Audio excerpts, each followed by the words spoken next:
Hello, everyone. This is Jonathan Little, and I'm happy to be here with you today for the 45th episode of Weekly Poker Hand. And today I'm going to be going over a tournament hand from a $1,000 buy-in, Satellite. And you're going to find that Satellites are often very interesting in that a lot of the players are really taking a shot to play the Satellite so that they can take an even further shot to do well in the main event. But despite that, you're going to see that you really shouldn't adjust your strategy too much early in the tournament. But whenever you do get later in the tournament, you definitely do need to get well out of line and adjust your strategy. And a lot of the strategies I recommend in my new book, Strategies for Beating Small Stakes Poker Tournaments, you can see right here if you are watching this on jonathanlittlepoker.com. If you're listening to this on iTunes, definitely check out the video as well at jonathanlittlepoker.com. A lot of the strategies I discuss in Strategies for Beating Small Stakes Poker Tournaments will be incredibly beneficial to you. So if you want to get your copy of Strategies for Beating Small Stakes Poker Tournaments, it is currently the best-selling poker book on Amazon.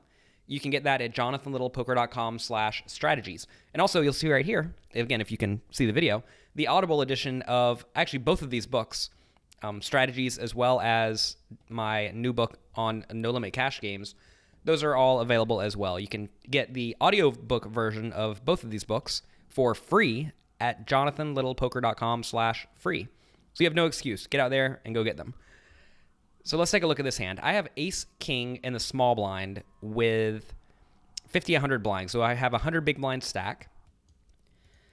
And a player who I perceive to be a bad loose aggressive player raises to 500 from third position. So this is a 5 big blind raise from a guy who has an 80 big blind stack.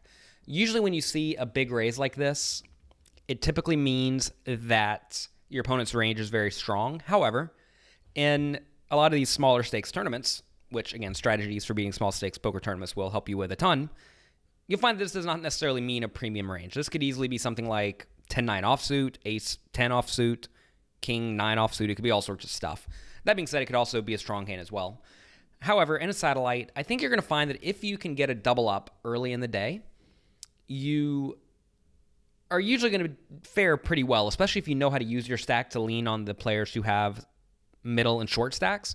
So I'm a little bit more willing to take risks early in a Satellite, even though that may seem a bit counterintuitive because you only need to barely squeak in the money to profit in the Satellites. If you get a hold of a stack early, you will be able to do well with it if you know what you're doing. So I don't mind playing this hand for all of my chips. So I decided to re-raise to 1,600. So there was a raise from third position from a bad loose aggressive player, a call from a guy in the hijack seat, and I decided to make it 1,600, being fine getting it all in versus the bad loose aggressive guy, even though he does have 80 big blinds. So a pretty big stack to get it in against. But if you know a guy is a bad loose aggressive player, Ace King is effectively the nuts. All right, so the bad loose aggressive player calls, and the hijack seat, the guy who called in the middle, folded. So the flop comes Queen 10-4. And you have to realize that Ace King is actually pretty strong on this board. Anytime you have 2 overcards plus a gut shot, you can't be too sad about your holding. It may feel like a drawing hand, but you have to realize that most likely we have 10 clean outs or 7 clean outs plus maybe, like for example, say the opponent has Ace Queen, our aces are not good. But still, that's 7 outs. And you have to realize 7 outs is just slightly worse than an open-ended straight draw. And 10 outs is better than a bad flush draw. So this is a reasonably strong draw. This also comes up a lot when you have Ace-King on a board like 5-3-2. Even if you know your opponent has an overpair, for example, you can still be okay getting it in if you're getting pretty good pot odds. So anyways, I'm probably going to bet this flop. I could also see myself check shoving, though. If I think my opponent's going to bet a lot of the time, I think I want to check, let my opponent bet something like 2,200, then shove on him, because then maybe he bets something like pocket nines and then folds to my check shove, or maybe he bets something like 10-9 and folds to the check shove. Whereas if I bet, I think he's going to be able to call with a lot of hands like a 10, and I don't really know if I want that to happen, so I think I would actually prefer to check raise. That being said, making a standard continuation bet is never bad. So the pot's 3,800, and I decided to bet 1,400, so pretty small, and I don't know my exact mindset when I was playing this tournament, but I can pretty much look at this and tell you that I'm going to be willing to get it in. If my opponent goes all in, I'm going to call. I'm betting small in this spot to hopefully induce my opponent to do something ridiculous with 9-8 offsuit or ace-jack or something like that. A fairly marginal draw. And I'm sort of conceding to the fact that if my opponent does have a queen or a 10, I'm going to double him up. So my opponent does call, leaving himself with 5,000 chips with 6,600 in the pot. So he has less than a pot-sized bet. The turn is a 3, which is bad for me. It's not that it's necessarily bad for me, but it doesn't improve my hand. I still do beat all the draws, though, so I don't really view this as an overly weak hand. But, of course, if I'd much rather an ace or a king come. So now I have to ask myself, if I bet, will my opponent fold out any of the hands he called with on the flop? And I think against a bad loose-aggressive guy, I don't think that's going to be the case. I think a lot of bad loose-aggressive players are going to call with a 10 or better, and I don't know if he's going to call with many worse made hands on the flop than a 10 facing a bet. So I don't really like the idea of betting. So then I have to ask myself, if I check and my opponent bets either small or all in, what can I do? And I think that if I check and he shoves, I would strongly consider calling. And if I check and he bets small, I think I'd probably also call. So I do check, and he bets 2,500, which is half of his stack. And I actually remember looking at this guy when he made this bet, and he threw the bet out in about half of a second, as if it was clear that he has to take a stab at this pot. And that usually means one of two things. Either he has a very good hand, like pocket fours for a set or queen 10 for a 2-pair, or he has something that he wants to look strong with. And so which hands would he want to look strong with? And I think that would be primarily draws. So if he has primarily draws and good hands, I think I need to continue in this spot because I beat all the draws pretty nicely. And against the nut hands, I still have 4 clean outs to the nut straight.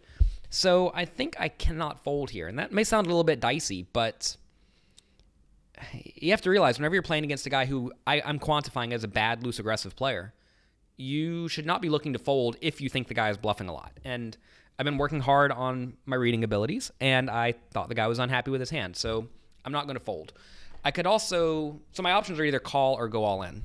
If I go all in, I don't expect him to fold very often.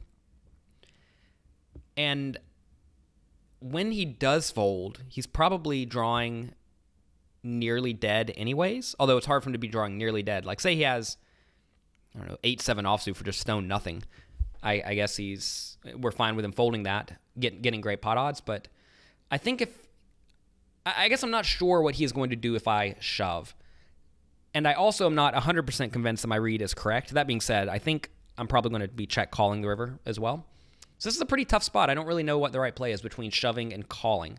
And someone actually posted in the comments that they wanted to see more tough spots, and I think this is certainly a tough spot. I think most players are folding in this scenario, but I don't think folding is right. But at the same time, I really don't know if calling or raising is the ideal play.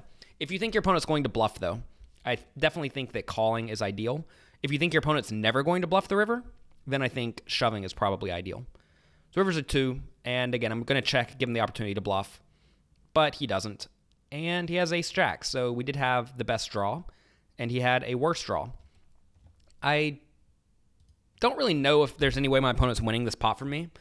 And you will find this is often the case if you do have the image of a weaker, loose-aggressive player. Your opponents are not going to fold pretty good hands. So this is a spot where I think my opponent was pretty doomed. It's sort of interesting that he bet small on the turn. On the turn. You're going to find that whenever you have a marginal draw, like he does, he loses all made hands, you don't really want to bet small because you want to force your opponents to fold. And by betting small, I think he's actually going to keep me in with a lot of marginal made hands, which I don't think is what he wants to do. So kind of a cool spot. I think that calling's probably ideal against a guy who I think is going to bluff the river, but against a guy who I do not think is going to bluff the river, like maybe this guy is not because we see he didn't bet the ace-jack, maybe I should have shoved the turn because then he puts it all in and we win an extra 2,500 a lot of the time. So I don't know. Let me know what you guys think about this spot. It's an interesting hand, and I really don't know what to do. Thank you very much for watching, and I will talk to you next time.